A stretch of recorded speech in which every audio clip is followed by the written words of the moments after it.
दोस्तों नमस्कार, this is Sandipan brain based coach. एक बार फिर से आपको रीच कर रहा हूँ। It's a lovely morning, as you can see it's very hot and yet very energising. अभी मैं अपनी मॉर्निंग रिचुअल को प्रैक्टिस करते हुए आप तक रीच कर रहा हूँ। This is what I call the champions magic formula of the morning, जहाँ पे 3 एक्टिविटीज होती है। A short workout in the morning 30 minutes to 45 minutes. उसके बाद एक वेदांतिक मेडिटेशन प्रैक्टिस करता हूँ मैं, and then some learning activities that I do with my mentor. I have just completed that. I am reaching out to you. I am feeling so excited. आज मुझे आपसे कुछ खास शेयर करनी है, which hopefully is going to give you a great insight. So इससे पहले कि मुझे जो इंसाइट मिली मैं आपसे शेयर करूं, मैं आपको एक पजल देना चाहता हूं। इमेजिन करो दोस्तों कि आप एक बहुत ही सुनहरे वॉयज में हो और आप इंडियन ओशन से होते हुए जहाज में सफ़र कर रहे हो, और आपके साथ you have your mother and also your beloved, may be your wife और हस्बैंड और गर्लफ्रेंड बॉयफ्रेंड। सो आप तीनों एक बहुत ही सुनहरे वॉयज में हो और एंजॉय कर रहे हो, and suddenly you find that there is a thunder storm and the captain announces कि आपको स्विच करना, रक्षा नौका तक जाना है, बिकॉज जहाज जो है वो डूब रही है। ऐसे सिचुएशन में आपसे ये कहा जाता है कि आप किसी एक को ही सेव कर सकते हो, या तो आप अपने बिलवेड को या तो अपने मदर को। तो मेरा सवाल यह है कि इस परिस्थिति में आपकी डिसीजन क्या होगी? Who do you want to save really? Will it be your mother और your beloved, may be your wife और हस्बैंड और गर्लफ्रेंड और बॉयफ्रेंड?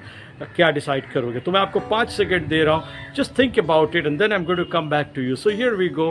1 2 3 4 5। सो दोस्तों, आपने ज़रूर कुछ ना कुछ तो डिसाइड किए होंगे। मुझे आपसे ये बस कहना है कि अगर आपने किसी एक को बचाने की डिसीजन ले ली है, या तो आप खुद को ड्राउन करने का फ़ैसला किया और अपने बिलवेड को और अपने मदर को बचाने का फ़ैसला किया, ऐसे भी अगर आपने किया, तो मैं आपसे ये कहना चाहता हूँ कि you are very very hypnotised at this point in time, क्योंकि मैंने खुद आपको हिप्नोटाइज किया है बाय गिविंग दिस कंडीशन कि आप सिर्फ किसी एक को बचा सकते हो। दोस्तों, कहने का मतलब ये है कि बस ऐसा ही होता है ज़िंदगी में। डज़ नॉट मैटर कि आप एक पियानिस्ट हो या गिटारिस्ट हो या ट्रम्पेट प्लेयर हो या तो डांसर हो या पिज्ज़ा मेकर हो, शेफ़ हो, क्रिकेटर हो या फुटबॉलर हो। अक्सर जो हम कर सकते हैं अपनी गेम में, अपने परफॉर्मेंस में, उससे हम चूक जाते हैं, because we are being conditioned by all the external media that is there, the media, the news, parents, friends. उनके जैसे सोचने में हम मजबूर हो जाते हैं, and we lose out on our capacity.